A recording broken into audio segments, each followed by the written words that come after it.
you for coming to Robert's Universe. Ah, thanks for having me. Yeah, we have guest people like you who are very interesting and like to learn more about you. Yep. So could you tell people about yourself a little bit, your experience? Yeah, absolutely. So I'm originally from Montana, super small town Montana. And then... But it's a big state. Big state, not a lot of people. Okay. We had 200 people in our town growing up. And I lived... 200? Yeah, and I lived 6 miles out of that town. My closest neighbor was my grandma, who was 2 miles away. 2 miles away driving or walking? It depends. I had to walk back once because I crashed my dirt bike pretty bad on So when you turn off the road. Lights, it's completely darkness. Completely dark, yeah. Oh my gosh. Yeah, so I would bring my wife when we would go back. We would take one of my dad's pickup trucks and we would just park in the middle of nowhere in a field and just turn the car off and you look up and you could just see all of the stars and everything. And it's one of probably the biggest thing I miss about that area. Yeah, okay. So. And when did you move out of Montana? So I went to college at University of Montana, which is one of the bigger universities there. And again, big state. It was an 8-hour drive for me to get from my home to college. Okay, but you weren't a day student. I mean, you actually...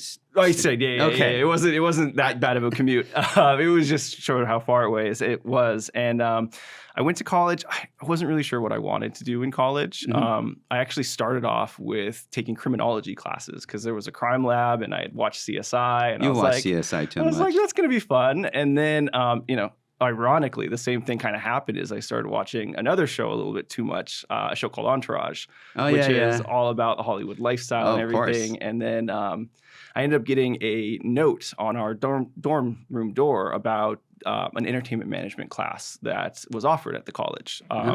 It turns out there's a bunch of like really random agents and managers and stuff like that are from Montana, and they went back to this college specifically to create kind of this entertainment management course. And like the bass player from Pearl Jam was one of the ones that did it. So like he came and like talked to us. Oh, really? That's cool. It was just this weird combination of like, again, I like to say that in college I was more of like a anatomy and hops, right? Girls and beer experience. But that really struck a nerve with me because I remember one of the first like not defining moments, but just being at one of my first concerts and like seeing how the music had everybody like in unison, and it just created like this really cool moment. I was like, I wanna do that, right? Yeah. And so that really just kind of helped kick off. And I love the entertainment management courses, so I ended up just moving out to LA and went to a trade school from Montana directly to LA for a trade school. That must have been a real shock. Yeah, it was. But I've always been super adaptable with stuff. So, I just kind of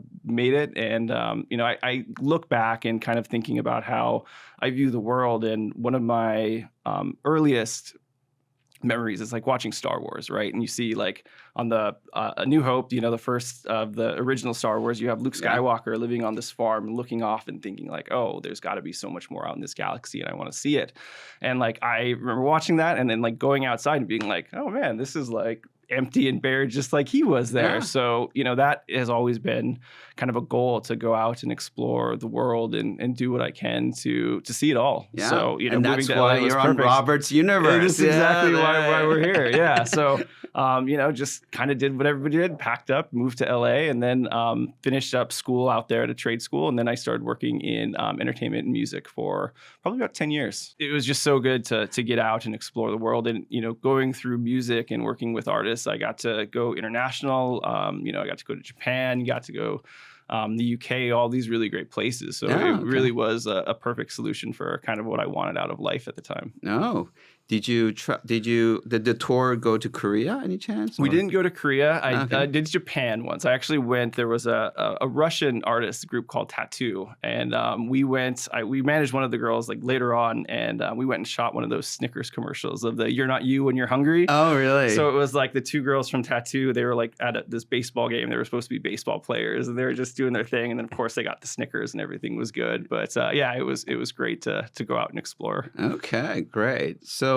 how did you get from entertainment to the pet space, right? Because, I mean, we met because I am trying to build this pet empire, so to speak, right? Or get or provide amazing products for cats, and your name popped up. But I'm just very curious how music then how the industry got you in from the music industry. Yeah, so I mean, I've always been a fan of pets. Growing up on the farm, we had a farm dog. We also had farm cats.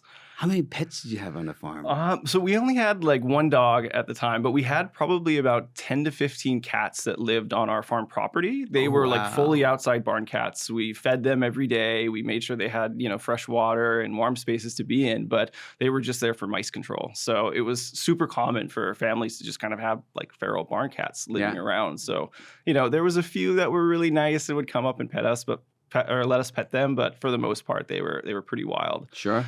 We did end up getting a cat too. Growing up, we had a cat named Panther and a dog named Bear. Right, very basic names, but just always have been a pet lover. So with my career, I kind of got out of music. I went into promotions, and then I actually went into sports gambling too. So I bounced around, but the sports gambling job, I just kind of felt like I just didn't feel like what I was doing was helpful to anybody. That sounds stressful. Stressful, and you just kind of felt bad. So, I ended up leaving that company. And then just by chance, I got an opportunity for this local company that was hiring. It was a company called Walking Pets.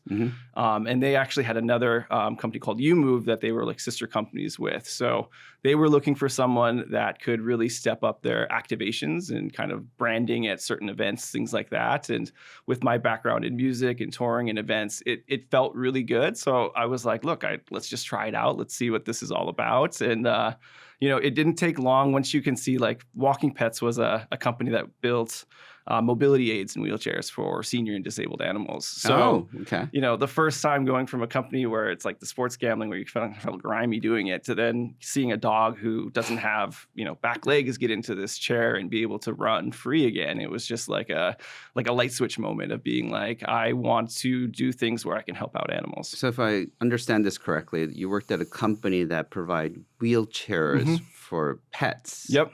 Right? Cats, dogs. Cats and dogs. Everything. We did. Wow. I think the best story I can tell from that is I was working at my office one day. It was a beautiful day in New Hampshire. We had the windows open.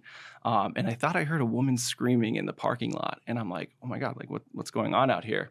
And I walk outside, and it was our team putting a 50-pound potbelly pig into one of the wheelchairs because it had mobility problems. So, a pig. We did everything. There was a wall that just had all the different animals and all the wheelchairs, but everything from like raccoons to birds like ducks to a kinkajou, which was like a really cool. I don't even know how to explain what they are, but they're just. How do you put a wheelchair on a bird? A lot of hard work and customization, right? Like it was a place where people really cared about doing what we could to get animals moving again and kind of living their best life. So, that was just a really great introduction into animals. And then we had YuMOVE, which was the sister company on joint support side, because, animals who are already having mobility issues need to make sure that the remaining joints they have are strong and functional. So, that really opened up my eyes to the world of animal supplements and just kind of animal care. Because I think you see in the market, really ever since COVID, people just trying to treat their animals so much differently. Like it really went from like, oh, I have a dog to this is our family. He's part of the family. He's a member of the family. So, going into that and just helping people understand the education on why it's important. And, even though they might think that their pet's getting everything, like they might not be, and just want to help kind of guide the gap there. Sure. Now, if you had to give me advice, since I'm entering now the animal space, what do you think there's a gap, or what area do you think there are dogs underserved or cats underserved, or is there an area you think I should focus on? I think cats are definitely underserved. You'll see a lot of dog products kind of just being adjusted to then be the cat variant of it. But, cats are so picky, right? Like the palatability is really important. Like a cat's, it needs to smell good, it needs to look good, it needs to taste good, right? For the cat to have it. My dogs, for example, like think their favorite thing is bunny poop, right? So dogs just don't really care, whereas cats are very picky. And, when you're looking at building products, like there's just so much more work that goes into the cat side of things. And And also too, when you look at pet ownership, you're seeing like a big surge in cat ownership over the last couple of years, where it's kind of catching up to dogs. So, dogs had been the kind of primary pet for everybody for so long, but as times are changing and, economics change and living situations, et cetera, cats are just becoming, they're easier than dogs in a lot of cases, right, to have as a pet. So we're seeing that spike, especially within like the men group between 18 and 35. They're actually leading the charge with cat ownership. Right. So that was interesting comment that I heard the other day too. Is that the ownership of cats in men are growing faster than women. Yeah. So we were thinking of if we ever do a photo shoot related to our cat health supplements, we should have like this tough cowboy, petting this little cat and saying, "Oh my gosh, this poor cat!" Right? Exactly. After getting off his horse and like trying to catch cattle, and then, but no, you're absolutely right. That's exactly the reason why I'm interested in cats and making supplements for them. But I thank you for that comment, and that's exactly the reason why I also wanted to bring you over to Korea and show you how we are preparing and making these products, right? So how was the trip when we invited you? Was that your first time in Korea? First time in Korea, and it was awesome. Okay. What did you like about it?